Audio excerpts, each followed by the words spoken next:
ఏకముఖి రుద్రాక్ష. అయితే ఈ ఏకముఖి రుద్రాక్ష ఫైబర్ కూడా వస్తుంది, సేమ్ ఉంటుంది ఫైబరు, ఇదే కలరు ఇదే లెక్క ఉంటుంది. దీన్ని వాడు గుర్తుపట్టలేడు. దీన్ని ల్యాబ్ టెస్టింగ్లో కూడా పోతే వాడు రియల్ అని కూడా రాస్తాడు ఫైబర్ కాబట్టి.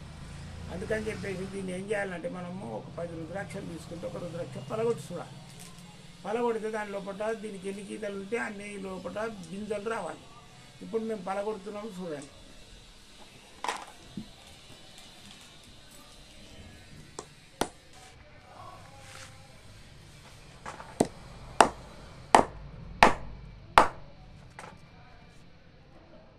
ఎందుకంటే గింజలు ఉన్నాయి, గింజలు ఏడున్నది. ఇది ఫైబర్, ఇది లేబుల్ లేదు చూడండి. ఇక సాఫ్ ఉంది లోపల, హాలో కూడా లేదు. 2 పొచ్చల కింద రావాలి. 2 ఇట్లా ఓపెన్ చేస్తే పొచ్చలు ఉండాలి, పల్లీలకు ఉన్నట్టు ఉండాలి. ఏది వేరుశనగకాయలు ఉన్నట్టు అవి 2 పొచ్చల కింద రావాలి. ఇదేముంది గట్టిగా ఉంది, సాలిడ్ అంటే ఇది డూప్లికేట్ అనమాట. డూప్లికేట్ అంటే ఇట్లా సాలిడ్ ఉంటుంది లోపల. ఇది ఫైబర్. ఇవన్నీ చూసి తీసుకోవాలి. మేమే అమ్మేటోళ్ళం కూడా మోసపోతాం ఒక్కోసారి. అందుకని 1-2 లాస్ అయినా సరే ఈ విధంగా మా పలగొట్టి చూస్తాం. ఇతులే చూడాలి. ఇది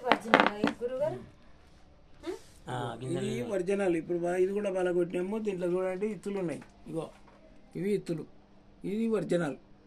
ఇది ఈ విధంగా లోపల పలగొట్టినా ఎన్ని గీతలు ఉంటే అన్ని ఇత్తులు వెళ్ళాలి, గింజలు ధాన్యం వెళ్ళాలి. ఇప్పుడు నేను ముందు పలగొట్టిన దాంట్లో ధాన్యం లేదు, ఇటుదే ప్లాస్టిక్.